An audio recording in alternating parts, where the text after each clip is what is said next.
বিকাল কিংবা সন্ধ্যার নাস্তায় ঘরে থাকা অল্প উপকরণ দিয়ে খুব সহজেই বানিয়ে নিতে পারেন আলুর তৈরি এই ফ্রেঞ্চ ফ্রাই। তাছাড়া ছোট থেকে বড় সবাই এই নাস্তাটি খুবই পছন্দ করে থাকে। তো আসসালামু আলাইকুম এভরিওয়ান, কেমন আছেন সবাই? শৌখিন রান্নাঘরে আপনাদের সবাইকে স্বাগতম। তো আজকে আমরা বানাবো হচ্ছে ফ্রেঞ্চ ফ্রাই। এর জন্য এখানে আমি বড় সাইজের দুটি আলু নিয়ে নিয়েছি। আপনারাও চেষ্টা করবেন বড় সাইজের আলু নেওয়ার জন্য, কেননা বড় সাইজের আলু নিলে এই ফ্রেঞ্চ ফ্রাইগুলো দেখতে অনেকটাই সুন্দর হয়। এবার আমি একটি ছুরির সাহায্যে আলুগুলোকে কেটে নেব। আপনারা চাইলে এখানে বটির সাহায্যেও কেটে নিতে পারেন।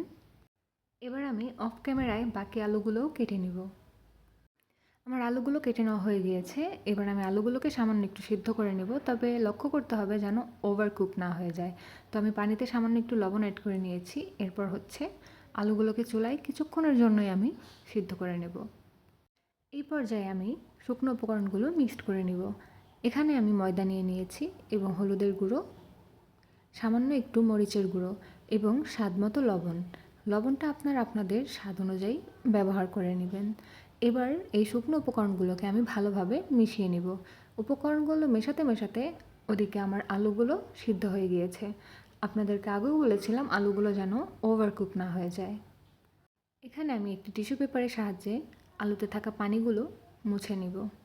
তবে লক্ষ্য রাখতে হবে খুব বেশি জোরে প্রেস করা যাবে না, তাহলে আলুগুলো ভেঙে যাওয়ার সম্ভাবনা থাকবে।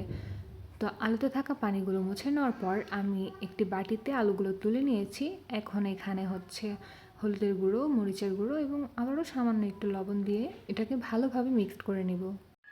মশলাগুলো ভালোভাবে আলুর গায়ে লেগে গেলে এরপর শুকনো উপকরণটিতে আমি আলুগুলো দিয়ে নেব। এরপর আলুর গায়ে ভালোভাবে সেই শুকনো উপকরণগুলো মিক্স করে নেব এবং লক্ষ্য রাখতে হবে যেন এক্সট্রা কোনো ময়দা না থাকে, তাহলে তেলটি নষ্ট হয়ে যেতে পারে। তো এভাবে আমি বাকিগুলো করে নিয়েছি। এবার আমি তেল দিয়ে নেব কড়াইতে। এবার আমি ফ্রেঞ্চ ফ্রাইগুলোকে তেলের মধ্যে ছেড়ে দিব। এই পর্যায়ে চুলার আঁচটাকে মিডিয়ামে রাখবেন এবং যখন এটি বাদামি রং চলে আসবে তখন বুঝতে হবে যে আমাদের ফ্রেঞ্চ ফ্রাইটি হয়ে গিয়েছে। তখন এটিকে তুলে নিতে হবে। তো তুলে নেওয়ার পর দেখছেন মাশাআল্লাহ এটা কতটা সুন্দর হয়েছে এবং এটি খেতেও আলহামদুলিল্লাহ অনেকই মজা। তো এইভাবে আমার রেসিপিটি ফলো করে আপনারাও খুব সহজেই এই মজাদার নাস্তাটি বানিয়ে নিতে পারেন। ভিডিওটি ভালো লাগলে অবশ্যই আমার চ্যানেলটিকে সাবস্ক্রাইব করবেন। আজকের মতো এই পর্যন্তই। আল্লাহ হাফেজ। আসসালামু আলাইকুম।